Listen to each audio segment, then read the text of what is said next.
Hi, my friends. Let's talk about learning when to say no to training. When we're beginners to training, we're thinking about so many different factors. We're trying to build this practice. We're trying to learn how to be consistent. We're trying to learn how to listen to our body's cues, not overdo it, but not underdo it as well. There's so many different things that we're thinking about, and it's so easy to get caught into this cycle of trying to be perfect. I have to show up on Monday at 6 p.m. every week. I have to work out for a full hour. Otherwise, I'm doing it wrong. And this hard line mentality of it has to look exactly like this in order to be correct is what gets us into trouble.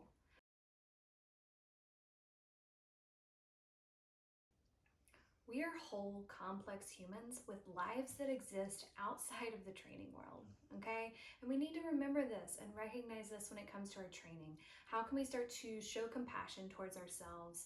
How can we learn to listen and honor the body's cues when it's asking for rest or when it's saying, I don't know if this is exactly what we need to be doing today? How can we adjust our expectations?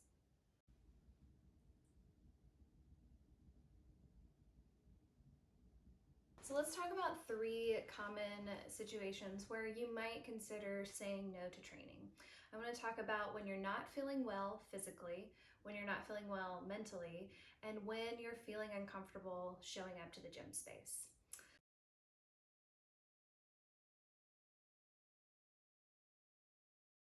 When we are not feeling well physically, this could come out in a couple of ways. Maybe we are feeling too sore from a previous workout and we don't know, is training going to help me today or is it going to make me feel worse? Is rest the better option?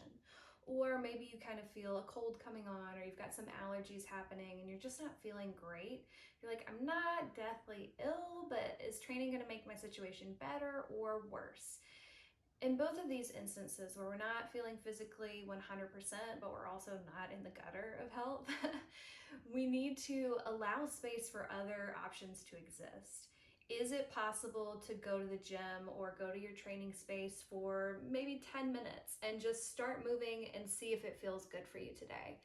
If it starts to make you feel worse, you give yourself permission to leave because you don't have to complete the workout. You're not feeling 100%. But there is a chance that maybe you're going to feel good enough to continue. Or maybe instead of going to the gym, you say, I need to turn it down a whole lot more today, and I'm just going to go on a walk with my dog instead. Also a great option. So when we're not feeling well physically, let's give space for other options to exist. Can I do part of a workout? Can I turn down the intensity in some way? Or is rest the option that I need to take? Okay, all of these options are correct. Any decision that you make is going to be the right decision for you.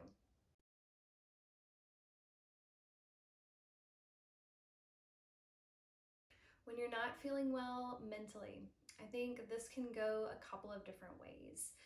On a poor mental health day, sometimes movement can be really helpful. It can help us feel like get unstuck, right? If you're feeling particularly anxious or just like in a bad overall mental state, sometimes movement is going to help us process some things. Sometimes movement is going to be the thing that kind of helps us get to a slightly better place.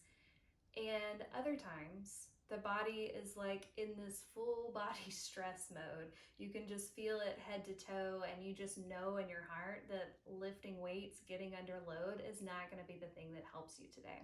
Okay? So, when it comes to feeling unwell mentally, again, let's pause and see, is training going to help me today or is it going to make it worse? And if you're not sure, start some low-key movement and see how it feels, and then give yourself permission to stop if it doesn't feel good. Okay?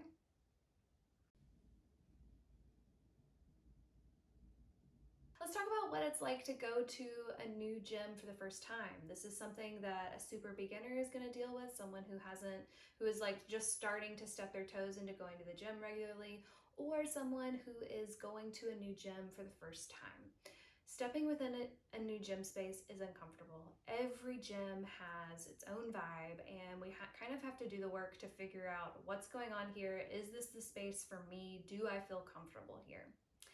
There will always be a certain level of discomfort the first time you go. Even for me personally, as a trainer and someone who has a lot of training experience, I get nervous going into a new gym space, and I usually take a friend with me the first time I go, just so I can kind of get my bearings. If you are going at it on your own, I want you to give yourself permission to do what you can. Get a tour from somebody on the gym space, kind of understand where the different sections of the gym are, choose a space to train in, and see how it feels. If you have your workout, in your phone and you're getting ready to do it, maybe you do the first couple of exercises, and if you feel comfortable or if you feel uncomfortable, you can leave. I have a client right now who's doing such a good job. She's transitioned from training in person with me to training online with me. And it's such a different experience because she has to learn how to show up on her own without an appointment with me. She has to learn how to navigate the gym space and how to use different equipment without her coach there to say, yeah, this is right, or no, let's kind of change some of these things. And what she's doing is so freaking beautiful. The first time she went to the gym, she was there for maybe a total of 10 minutes. She walked into the gym, she found the kettlebells, she did some swings, she did some push-ups, and then she left because she got overwhelmed. She couldn't find the piece of equipment that she needed, and she just decided to leave. And that's such a great choice, right? Because she's honoring these feelings that are coming up inside of her body, and she's not ignoring them. She's listening to them and then choosing to honor that and leave. And then the next time she goes to the gym, she tries something else. She pushes herself a little bit more. Maybe she goes to a different area, she tries a different piece of equipment, and slowly her confidence builds.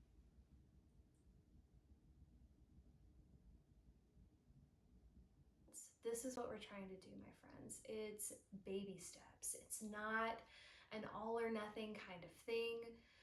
This training stuff, it's all in the messy middle. We're not going to be 100% on all the time, and we're also not going to be 100% at rest all the time.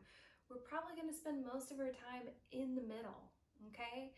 And because our lives do not revolve around training, like, we have to learn how to listen to the life stuff that pops up, honor our bodies, and also, like, we know we want to be training. Like, there's a reason that we're trying to engage with this practice to begin with. So we've got to connect with that why, recognize that training is something that's important to us, and we are going to have to make space in our lives to practice it. And also, we don't have to do it perfectly.